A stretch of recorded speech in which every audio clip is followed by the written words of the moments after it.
please remember to leave a like, a comment, share the video about, and if you haven't already, subscribe. Thank you.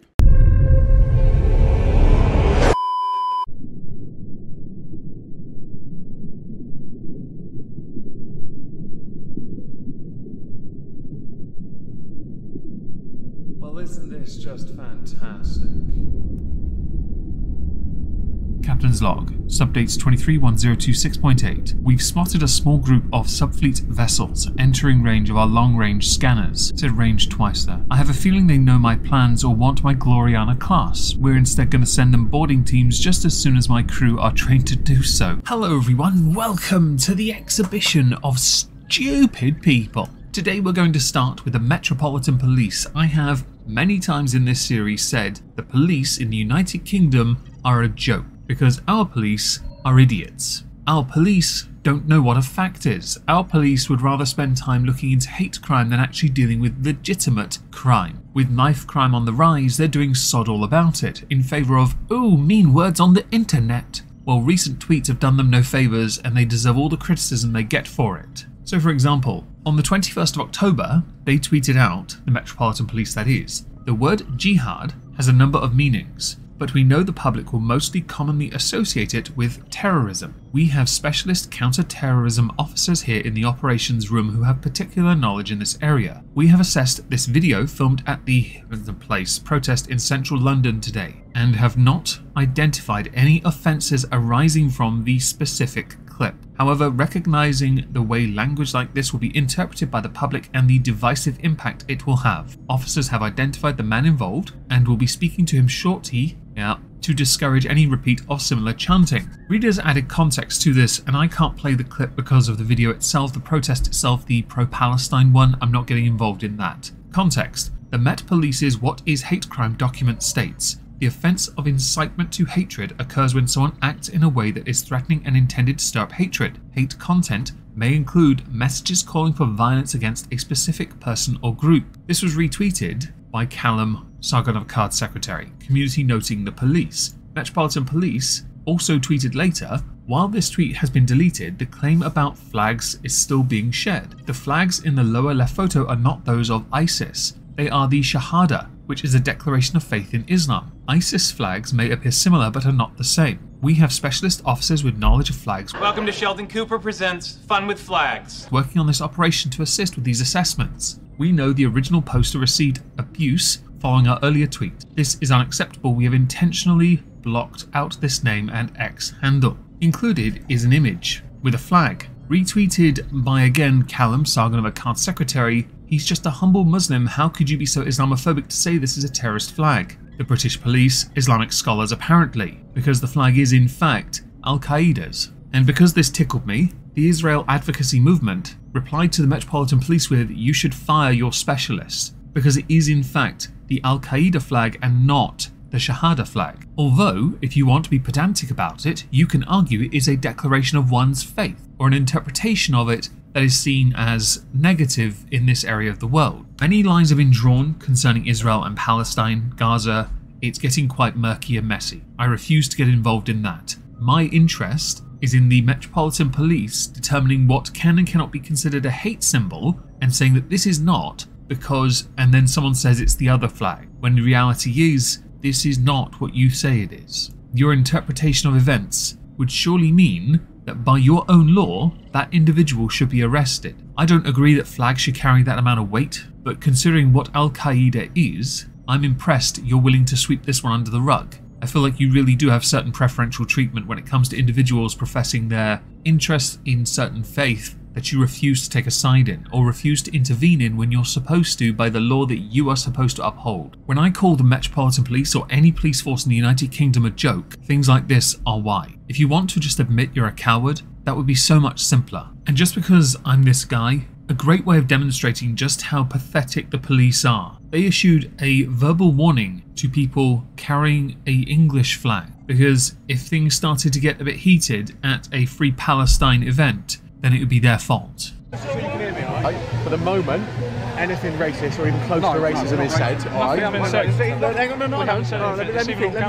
For the moment, anything gets anything close to that, alright? people are going to start getting arrested. It's just a verbal warning so that you know we're all on the same page. Like, bitch, that's not how this works. I should add, I trawled through their Twitter to find updates. I found one where a man was filmed shouting racist abuse in Whitehall, and he was in custody having been arrested on suspicion of inciting racial hatred, also carrying a certain flag, but totally Shahada, right? Beyond that, they have not actually engaged on this discussion anymore because they've blocked it all out. Instead, they're busy talking about police officers who've been let go for random bits and bobs happening years ago that they've been busted for, or because the mayor is investing money in London, or blah blah programs or TV shows they're appearing on. Honourable mention goes to the Grevin Museum because they recently unveiled a new waxwork of Dwayne Johnson. The Huffington Post used this waxwork as a reason to talk about the white gaze. The reason why is because Dwayne Johnson had called out this waxwork for being a bit too pale skin. Dwayne Johnson is of black and Samoan descent, so it would be understandable to see a remarkably pale version of him compared to his natural skin tone that is darker. Yes, he does spend a lot of time in the sun, but at the same time he has black and Samoan genetics. He is not a pale-skinned man. Dwayne himself has called this out, describing it as extremely Caucasian. The Huffington Post, though, used the botch of Dwayne Johnson's, one of Lil Wayne and Nicki Minaj from separate incidents, to talk about how, while it can be difficult to accurately create sculptures of black and brown people, physical accurate wax figures is not the easiest, let's face it here, that people of colour tend to get the short end when it comes to being represented. Yeah, that's what I said. But then also going on to talk about how white men generally get treated better in society. In the West, they always forget that part. In this instance, Dwayne Johnson's team reached out to the museum and asked them to melanate him immediately, and they are complying. It will of course take a bit of time to update him. I highly recommend, for the sake of making your jobs easier going forward, you instead go straight to the Dulux aisle with a colour chart and a picture of Dwayne Johnson and match it. I still think The Rock looked better when he had just the Brahma Bull tattoo. I have no idea what the new sleeve he has on his arm is. It looks like shit. Moving on, let's talk about the 250 greatest guitarists of all time. My patrons know this is coming. People who saw me on Twitch last night know this is coming. I am not happy with this list, but there's an obvious reason why. So we'll start with the image thumbnail for this. I recognise all but two, okay? And one of the ones I don't recognise is right in the middle. I actually have no idea who this person is. So understandably, I'm going to go and look for them, and because they're the largest image in that thumbnail, you'd expect them to be quite high up, but that is misleading. Actually, they sit around 155, which confuses me quite a bit. As I scrolled through the first 50 on the list, I found mentioned quite early on a number of names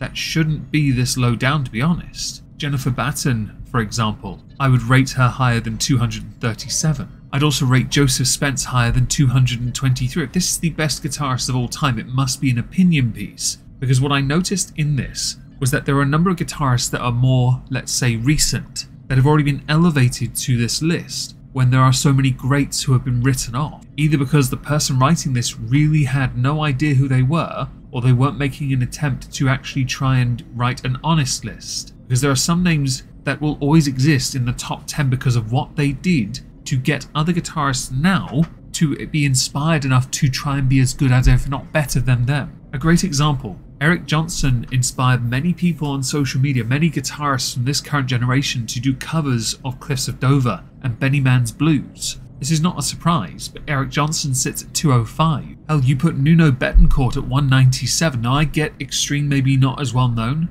but this guy is renowned for being incredibly talented. I knew something was off when you rated Rory Gallagher at 175, you rated Steve Vai at 127, but you rated Kurt Cobain at 88. Or the fact that you pigeonholed both Iron Maiden, oh no, 3 actually, AC/DC, and you pigeonholed Metallica's guitarists altogether. Yet when you really think about it, Angus and Malcolm Young are nothing alike, but they do complement each other. In the context of Iron Maiden, all 3 of their guitarists, even though you only feature 2, play completely different things, but they're all still the same licks. And when it comes to Metallica, Kirk Hammett is the superior guitar player. He even does all the downpicking that James Hetfield can't be asked to do. Steve Vai is verifiably revered by virtually every guitarist because he still innovates. Yet for some odd reason you rated Tosin Abasi above him, who does not have the catalogue or experience to warrant being positioned so much higher than him. And if you're able to explain to me why you can put Paul McCartney on the list,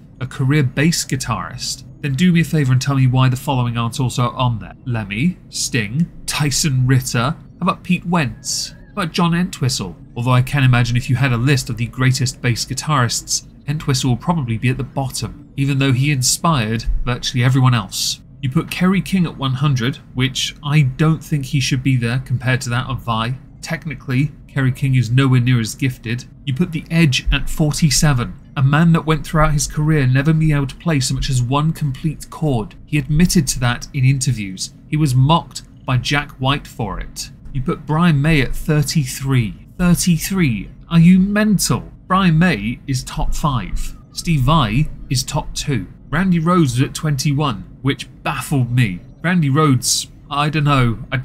Tom Morello at 18. I kinda disagree. I don't rate Tom Morello or Rage Against the Machine that highly at all. I knew something was truly up though when Prince wasn't even in the top 10, because some of the greatest composers sat lower down. And that might be the point, because your number one was cliche as Fook. It was Jimi Hendrix, who I couldn't disagree with more being at number 1. Yeah, Carlos Santana outside the top 10 as well. Come on, you're trying to piss me off now, aren't you? The only people in the top 10 I agreed with were B.B. King, Eddie Van Halen, and I'd agree with Jimmy Page only because of what Jimmy Page did for music then that inspired others afterwards. And I'd agree with Jimi Hendrix being in the top 10, but not at number 1. Never at number 1. This article pissed me off so much. It was so aggravating to see this. But then I understand it must be an opinion piece. But then I see the list of contributors and realise, no, these people actually sat there and tried to work this out. They legitimately tried to work this out. And the best they could come up with was the complete omission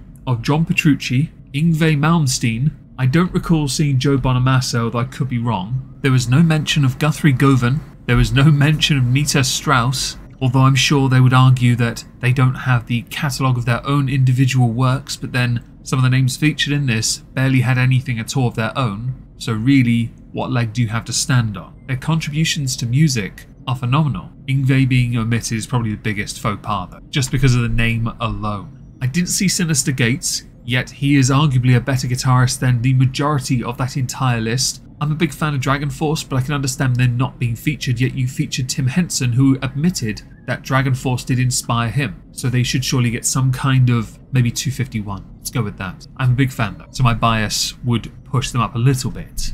You had the time to pigeonhole two guitarists together on several occasions in that entire opinion piece. The last time you did one of these that I heard about it, you put frickin' Kurt Cobain ridiculously high up. He never deserved to be that high up. The riffs are good, I'll admit, for Nirvana, yeah sure, but not great. Really not. A part of me thought that one of the reasons you did this list was so that you could then sit there and be a bit more inclusive and diverse with your presentation of the greatest guitarist that didn't look like it was being whitewashed. And I got that impression. But there are other really talented instrumental players you didn't include. I'm a big fan of Nick Johnston, didn't see him on there. Fraser Edwards, didn't see him on there. Ariel, didn't see her on there either. If you don't know who any of them are, go look them up, they're really talented. I was half expecting to see James Blunt in the top 5, just because of how disingenuous this whole thing is, or maybe Ed Sheeran to be with the more modern listeners. To the final subject, we're going to talk about the UFC and Bud Light. Oh, and audience participation. Who are your top 5 guitarists of all time? It's obviously subjective, much like this article, so I'm keen to know who you'd put there. My top 5 would be Nita Strauss at number 5, Eddie Van Halen at number 4,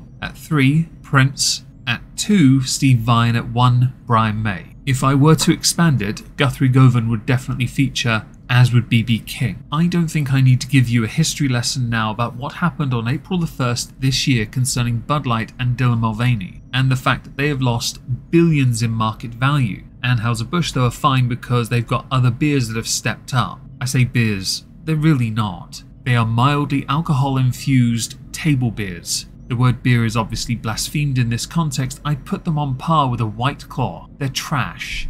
Alright, whiskey is superior and it's on my Amazon wishlist. If you want to support my alcoholism, buy it for me. Recently, Anheuser-Busch has announced, along with the UFC, that they've partnered up. Bud Light is now the official beer of the UFC. This deal is part of a multi-year deal that will involve the Bud Light brand having a heavy presence in UFC's content and broadcasts beginning in 2024. I remember years ago being told that many competitors for UFC don't get to pick their sponsors, so they're forced to wear things like Adidas. but they get no real benefit monetarily from it. I'm sure this is also similar, not that there's any value in having Anheuser-Busch put anywhere on your uniform. Dana White had announced Anheuser-Busch and Bud Light were the UFC's original beer sponsors more than 15 years ago. I'm proud to announce we are back in business together. There are many reasons why I chose to go with Anheuser-Busch and Bud Light, most importantly because I feel we are very aligned when it comes to our core values and what the UFC brand stands for. I'm looking forward to all the incredible things we will do in the years ahead. Anheuser-Busch and Bud Light have always been on the cutting edge of iconic sporting moments that fans remember forever,